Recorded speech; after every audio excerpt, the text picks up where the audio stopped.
ओम। परम पूज्य स्वामी जी महाराज के चरणों में कोटि कोटि नमन। पूज्य स्वामी जी महाराज ने जैसा अभी कहा कि किसी भी प्रकार के मीडिया से अधिक महत्वपूर्ण माउथ मीडिया है। मुंह से मुंह का व्यक्ति से प्रचार करना है, गांव गांव घर घर जाकर प्रचार करना है। कुछ साल पहले आपने सुना होगा, अपने हिंदुस्तान में एक घटना हुई थी जिसमें लोगों ने पत्थर की मूर्ति को दूध पिला दिया था। गणेश जी दूध पी रहे हैं, गणेश जी दूध पी रहे हैं, ऐसा करके पूरे देश के लोग अपने घरों से डोली के अंदर दूध को डालकर मूर्तियों की ओर, मंदिर की ओर चल पड़े। और सारा मीडिया मना कर रहा कि मूर्ति दूध नहीं पी सकती। मीडिया क्या कह रहा कि मूर्ति दूध नहीं पी सकती, और लोग घरों से बाहर जाकर दूध पिला रहे हैं। वो कौन सा प्रचार था? वो सारा माउथ टू माउथ मीडिया था, माउथ टू माउथ पब्लिसिटी थी। मेन मीडिया फेल था, माउथ टू माउथ मीडिया की बात लोग मान रहे थे। अभी 2 महीने पहले की बात है, 3 जनवरी की रात को आपके उत्तर प्रदेश के कानपुर के लोग पूरी रात सोए नहीं। क्यों नहीं सोए?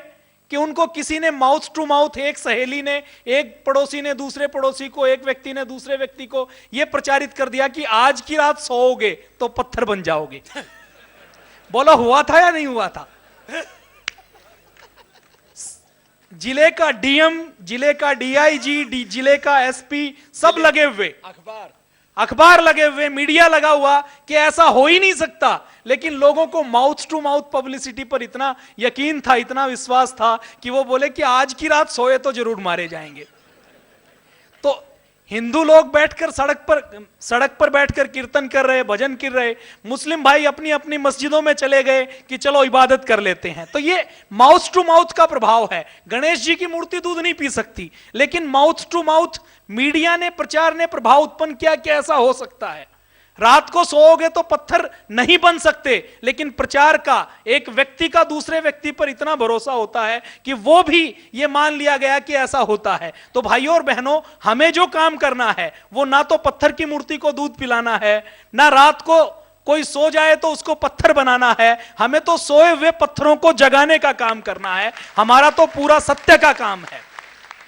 तो ये मीडिया के ऊपर एक चर्चा करते हुए पूज्य स्वामी जी महाराज ने जैसा कहा है, अगर आप जाग गए, आपने एक संकल्प ले लिया कि पूरे दिन भर जो मुझसे मिलेंगे उनसे मुझे मुद्दों की बात करनी है, देश की बात करनी है, राष्ट्र को बचाने की बात करनी है, शहीदों के सपनों का भारत कैसे बने उसकी बात करनी है, गांव गांव घर घर जाकर, अगर पूज्य स्वामी जी महाराज ने जो सूत्र दिया है कि हम कम से कम 100 व्यक्तियों को तैयार करें, साल में 6 महीने में जब आवश्यकता पड़े तो वो अपना घर परिवार छोड़कर 1 दिन के लिए, 2 दिन के लिए, कुछ घंटों के लिए अपना टाइम, अपना टिफिन निकालकर देश के लिए आ जाएं। आपने एक बार ये शुरू कर दिया तो बाकी मीडिया चाहे मल्टीनेशनल के गुण गाए, चाहे षड्यंत्र करे, वो सब फेल हो जाएगा और जीत केवल और केवल आपकी होगी।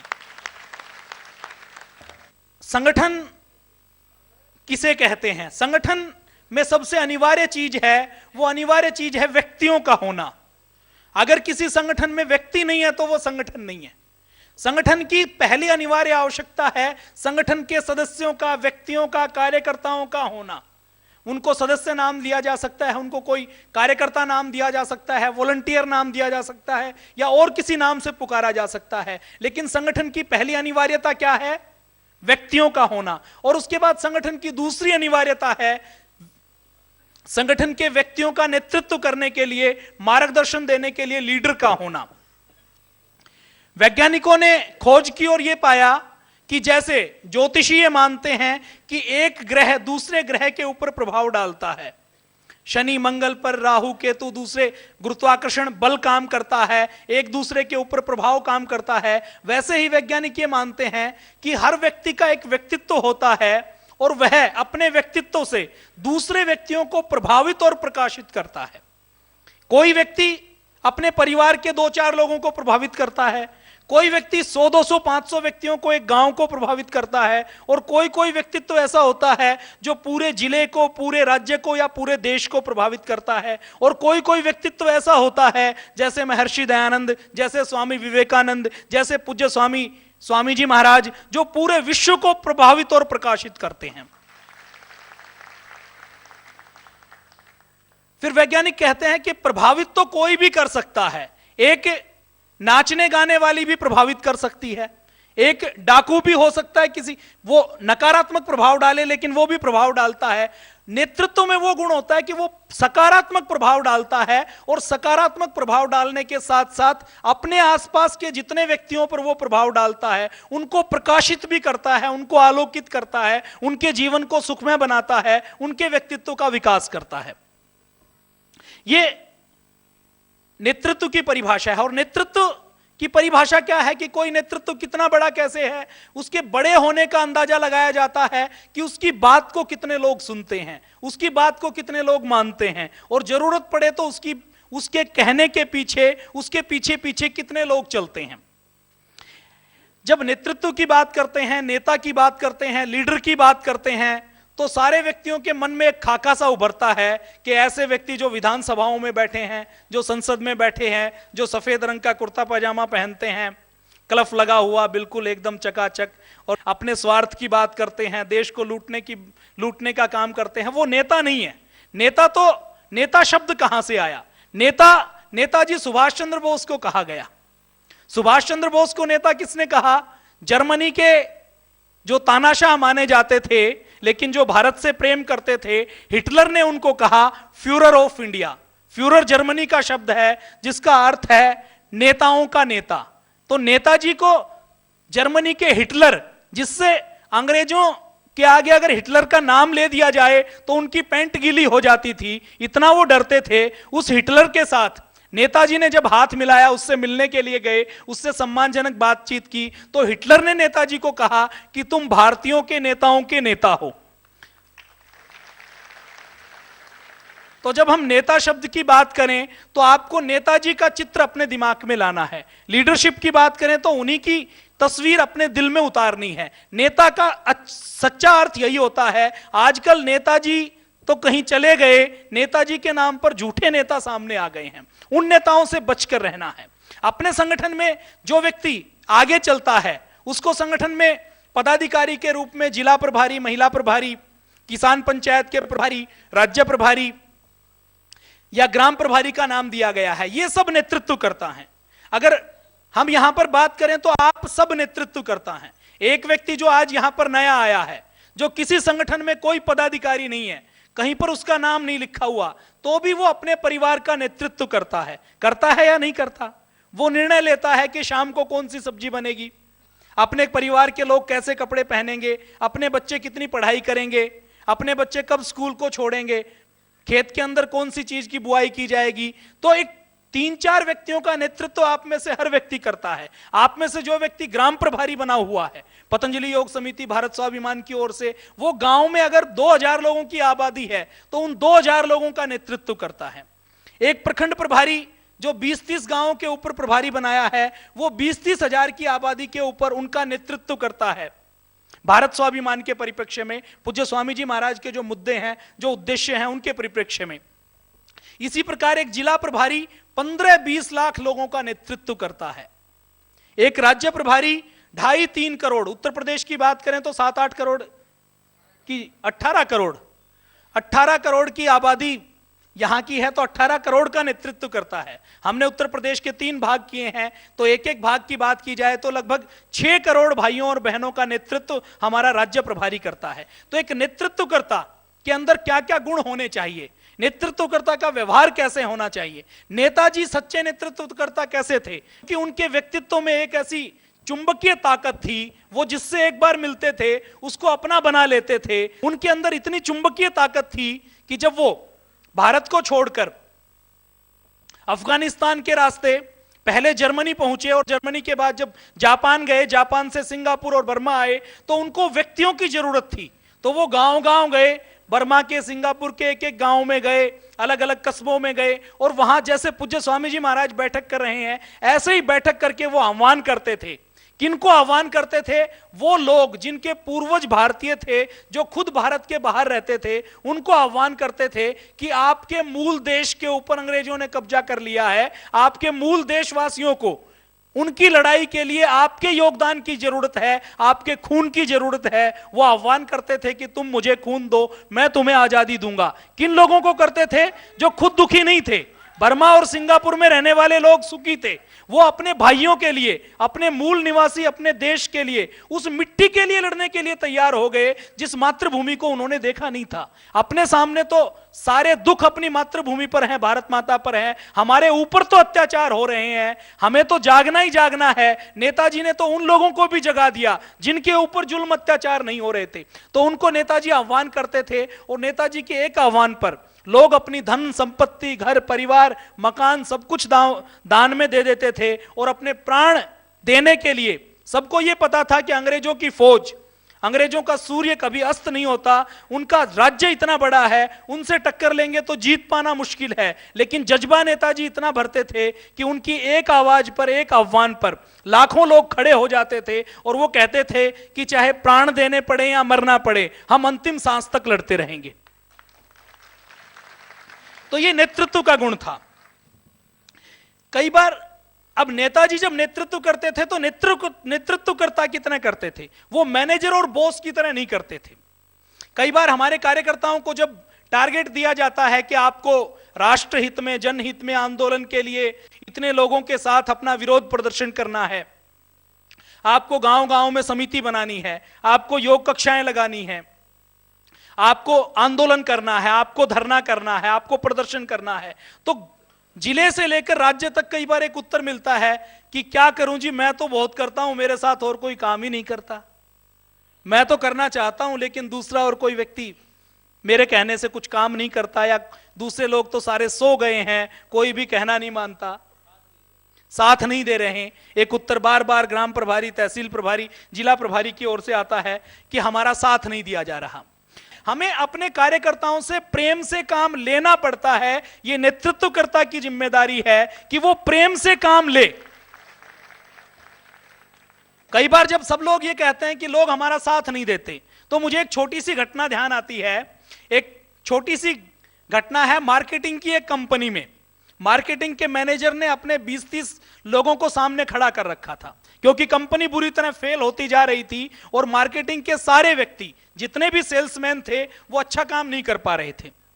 तो मार्केटिंग के मैनेजर ने सारे सेल्समैन को बुलाया और उनको खूब डांटा डपटा और कहा, उसके बाद कहा कि तुम सब निकम्मे हो, तुम सब कोई काम नहीं करना चाहते, ऐसा तुम करोगे तो हम तुमको सबको नौकरी से निकाल देंगे, सबको हटा देंगे। तो उसी सेल्समैन की टीम में एक नया फुटबॉल खिलाड़ी आया था। तो मार्केटिंग की मैनेजर ने उस फुटबॉल खिलाड़ी की ओर इशारा करके कहा कि तुम बताओ, अगर कोई फुटबॉल का खिलाड़ी अच्छा प्रदर्शन नहीं करता तो उसको टीम से निकाल देते हैं ना। तो फुटबॉल के खिलाड़ी ने जो उत्तर दिया वो सब आप याद कर लें। उसने कहा कि अगर टीम में कोई एक व्यक्ति अच्छा प्रदर्शन नहीं करता तो उसको टीम से निकाल दिया जाता है, लेकिन अगर सारे व्यक्ति अच्छा प्रदर्शन नहीं करते तो कोच को बदल दिया जाता है।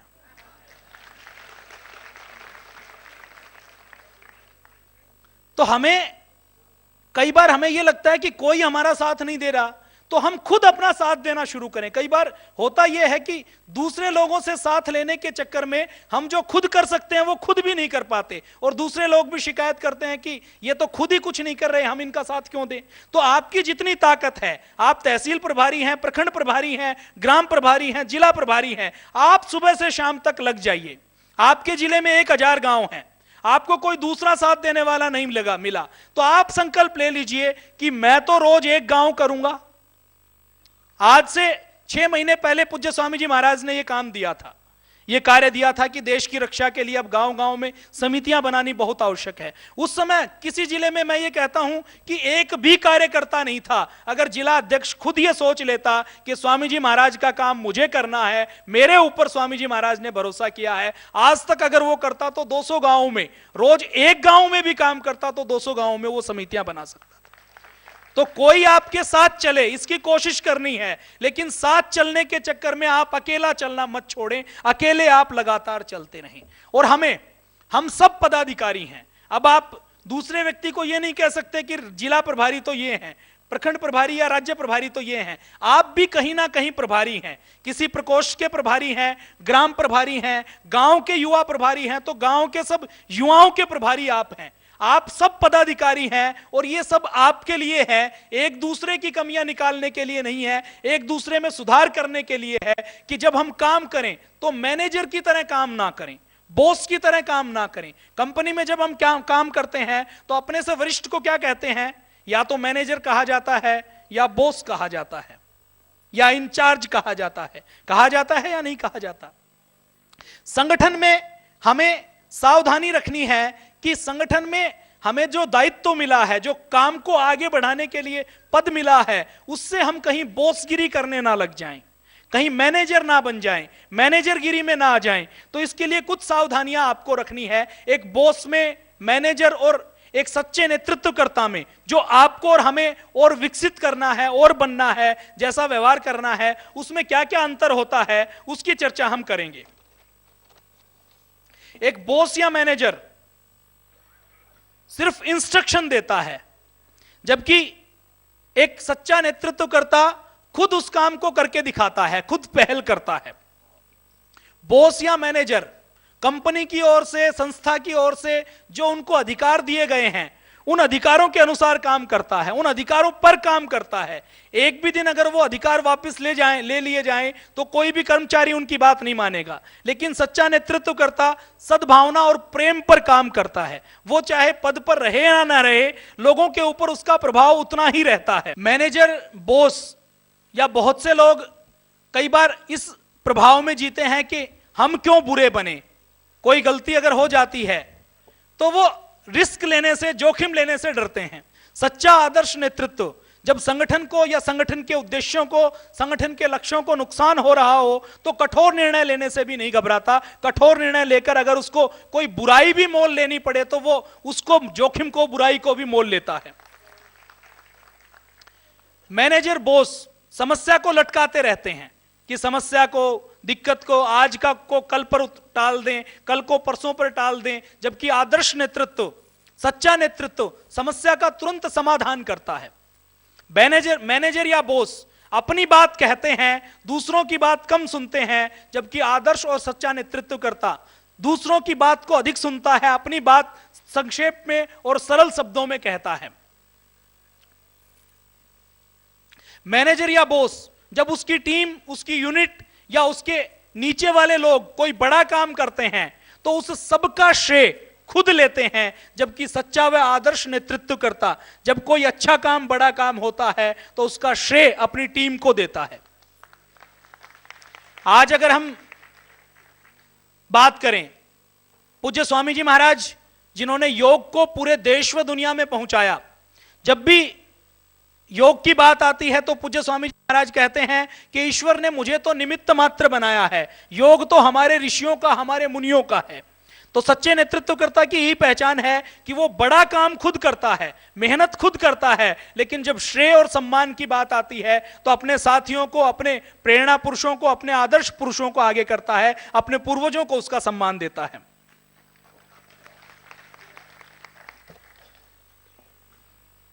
सच्चे नेतृत्वकर्ता का लोग दिल से सम्मान करते हैं, जबकि मैनेजर या बॉस का सम्मान नहीं होता, उसके पद का प्रभाव होता है। आज अगर हम आपसे बात करें, आपके सामने या हमारे सामने देश का प्रधानमंत्री आ जाए, देश का, आपके राज्य का मुख्यमंत्री आ जाए, आपके जिले का एसपी, डीएम आ जाए, तो क्या आप में से कोई व्यक्ति उनके चरण स्पर्श करना चाहेगा?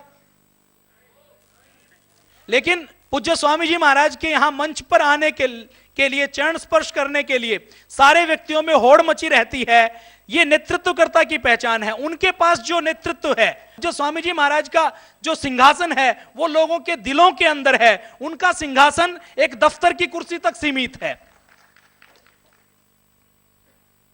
मैनेजर और बॉस टाइप के लोग ऐसे निर्णय लेते हैं जिससे उनकी गद्दी बची रहे, उनका काम चलता रहे, उनको सम्मान मिलता रहे। जबकि सच्चे नेतृत्वकर्ता की यह पहचान होती है कि उसको चाहे अपना कितना भी नुकसान उठाना पड़े, कुछ भी करना पड़े, वह आंदोलन के लक्ष्य व उद्देश्य को आगे देखकर, आगे रखकर आगे बढ़ता है, उसके अनुरूप निर्णय लेता है। उसके लिए चाहे उसको व्यक्तिगत तौर पर अपमान सहना पड़े तो उसके लिए भी वो तैयार रहता है। जब कोई मैनेजर या बॉस कोई भी सूचना कहीं से मिलती है तो तुरंत उसके ऊपर यकीन कर लेते हैं, कोई शिकायत मिलती है तो तुरंत यकीन करके उसके ऊपर कार्रवाई करने के लिए तैयार हो जाते हैं। नेता टाइप के, मैनेजर टाइप के और बॉस टाइप के लोग कोई अपने 2-4 चापलूसों से घिरे रहते हैं और वो चापलूस जो बात उनको बताते हैं उसी के अनुसार वो आचरण करते हैं, उसी के अनुसार वो बात करते हैं। जबकि सच्चा नेतृत्व करता, आदर्श नेतृत्व करता 3-4 स्रोतों से जानकारी इकट्ठी करता है और सब व्यक्तियों से जुड़ा रहता है, 2-4 चापलूसों के ऊपर निर्भर नहीं रहता। जैसे हमारे शरीर की खुराक है, जैसे हमारे शरीर की खुराक भोजन है, भोजन नहीं मिले तो शरीर का काम चलना बंद हो जाएगा। एक दिन हम जबरदस्ती करके चला सकते हैं, 2-4-5 दिन के बाद तो शरीर को चारपाई के अंदर गिरना पड़ेगा और वो आगे काम नहीं कर पाएगा। ऐसे ही कार्यकर्ता की भी एक खुराक होती है। कार्यकर्ता के शरीर की खुराक तो भोजन है, लेकिन कार्यकर्ता दिल और दिमाग, कार्यकर्ता के आत्मा की खुराक शाबाशी और थपकी है। जब तक उसको शाबाशी और थपकी नहीं मिलती तब तक कार्यकर्ता की खुराक नहीं मिलती। और आप कल्पना कीजिए, आपके शरीर में कोई भोजन ना डाले और आपसे यह कहे कि कार्य करते रहो, तो कार्य करना मुश्किल है। इसी प्रकार सच्चा नेतृत्वकर्ता अपने कार्यकर्ता की खुराक, अपने कार्यकर्ता की खुराक को जरूर देता है। वो उसको थपकी, वो उसको शाबाशी, वो उसको ताली, वो उसको सम्मान जरूर देता है। और कई बार ऐसा होता है कि जैसे गवर्नमेंट से ऊपर से ग्रांट आती है ना, ऐसे ही कई बार संगठन में जब कोई बड़ा काम होता है तो ऊपर से शाबाशी नेतृत्वकर्ता को मिलती है, लेकिन वो कई बार उस सारी शाबाशी को खुद हजम कर जाता है। जैसे काम पूरी टीम ने किया, स्वामी जी महाराज ने शाबाशी दी तो उसने कहा कि यह काम मैंने किया है, जबकि काम पूरी टीम का है तो उसका दायित्व है कि स्वामी जी महाराज की शाबाशी को, उसकी खुराक को अपनी टीम के एक एक व्यक्ति तक पहुंचाए। और तो और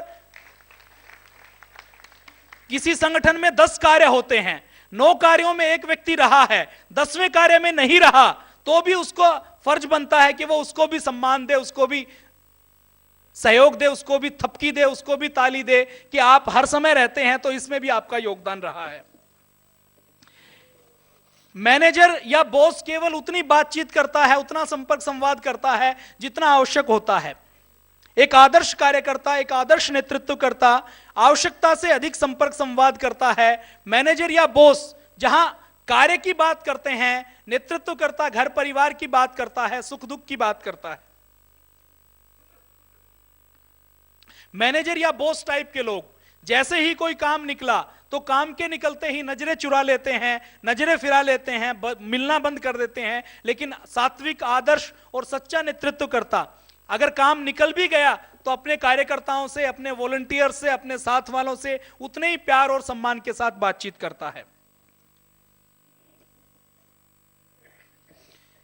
मैनेजर या बॉस टाइप के लोग जब सम्मान की बात आती है तो जैसे हमने बातचीत की कि सारे हैं, जबकि आदर्श नेतृत्व, आदर्श नेतृत्वकर्ता, सच्चा नेतृत्वकर्ता, सात्विक नेतृत्वकर्ता जब सम्मान की बात आती है तो सबको साथ में दिलवाता है। अखबार में नाम छपवाने की बात आती है तो बॉस और मैनेजर टाइप के लोग केवल अपना नाम बार बार छपवाते हैं, जबकि आदर्श नेतृत्वकर्ता वो है कि जब वो काम करता है तो अपने नाम के साथ कोशिश करता है कि 2-4 ऐसे व्यक्ति जो कम काम करते हैं उनका भी नाम साथ साथ छपवाया जा सके, जिससे उनको भी उत्साह और प्रेरणा मिल सके। मैनेजर और बॉस टाइप के लोग लोगों से वही काम करवा सकते हैं जिसे वो करने के लिए बाध्य हैं, लेकिन सच्चा आदर्श नेतृत्वकर्ता लोगों से वो काम भी करवा सकता है जिसे लोग करने के लिए बाध्य नहीं है।